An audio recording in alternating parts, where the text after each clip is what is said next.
জাতিসংঘ সাধারণ পরিষদের ৮০তম অধিবেশনে যোগ দিতে যাওয়া অন্তর্বর্তী সরকারের প্রধান উপদেষ্টা ডক্টর মোহাম্মদ ইউনূসের প্রতিনিধি দলের সদস্য আখতার হোসেনকে লক্ষ্য করে ডিম নিক্ষেপ করেছেন বাংলাদেশের নিষিদ্ধ আওয়ামী লীগের যুক্তরাষ্ট্র শাখার নেতাকর্মীরা।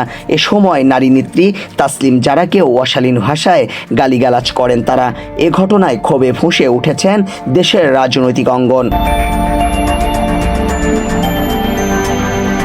জাতিসংঘের ৮০তম অধিবেশনে যখন বিশ্ব নেতারা শান্তি ও মানবাধিকারের কথা বলেন, কিন্তু সেই অধিবেশনে যোগ দিতে যাওয়া বাংলাদেশের এনসিপির নেতাকর্মীদের সঙ্গে ঘটানো হয়েছে সন্ত্রাসী কর্মকাণ্ড।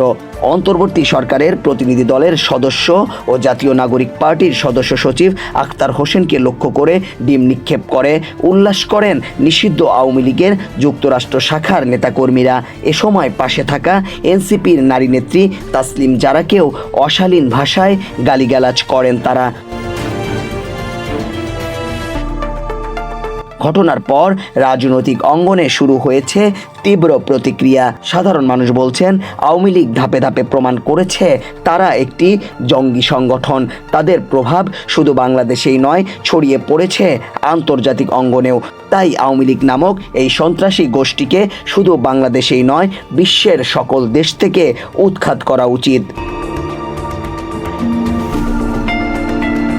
এনসিপির নেতাদের উপরে ডিম নিক্ষেপ করার পরপরই নড়েচড়ে বসেছেন দেশটির প্রশাসন। কিছুক্ষণের মধ্যেই আখতার হোসেনের উপর ডিম নিক্ষেপ করা যুবলীগ নেতা মিজানকে গ্রেফতার করে নিউ ইয়র্ক পুলিশ। ঘটনার তদন্ত শুরু করেছে স্থানীয় প্রশাসন। এ সময় এনসিপির নেতা আখতার হোসেন বলেন, আমরা আন্দোলনে যেখানে হাসিনার প্রশাসনের বুলেটকে ভয় পাইনি, সেখানে একটি ডিম আমরা পাত্তা দেই না। তবে নারী নেত্রী জারাকে অশালীন ভাষায় যারা গালিগালাজ করেছেন তাদের দৃষ্টান্তমূলক শাস্তির দাবি করছি। আমরা মনে করি এটাই আওয়ামী লীগের চরিত্র। অতএব কারো ভাঙ্গা ডিমে আমাদের কিছু যায় আসে না, বরং এই ঘটনার মধ্য দিয়ে আবারও প্রমাণিত হয়েছে যে আওয়ামী লীগ একটি সন্ত্রাসী সংগঠন। আওয়ামী লীগ যে জন্মগতভাবে এবং প্রকৃতিগতভাবে সন্ত্রাসী সংগঠন, তারা সন্ত্রাস করবে। তারা বাংলাদেশের মানুষ যারা স্বাধীনতাকামী আছে, বাংলাদেশপন্থী মানুষেরা আছেন, যারা জুলাই অভ্যুত্থানের পক্ষে শক্তি আছেন, তাদের উপরে তারা হামলে পড়বে।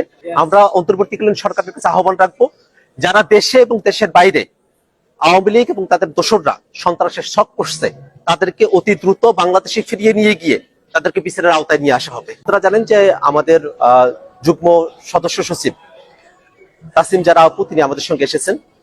তাকে উদ্দেশ্য করে নানা ধরনের অশ্রাব্য গালিগালাজ করা হয়েছে, আমাদের উদ্দেশ্য করে অশ্রাব্য গালিগালাজ করা হয়েছে। জাতিসংঘের অধিবেশনের মতো আন্তর্জাতিক অঙ্গনে এই ঘটনায় বাংলাদেশের ভাবমূর্তি নিয়ে প্রশ্ন উঠেছে। রাজনৈতিক মহল বলছেন, আওয়ামী লীগের সহিংস কর্মকাণ্ডের কারণে বিশ্বজুড়ে বাঙালিরা প্রশ্নবিদ্ধ হচ্ছে। তাই আওয়ামী লীগকে এখনই চিরতরে নিষিদ্ধ করা উচিত।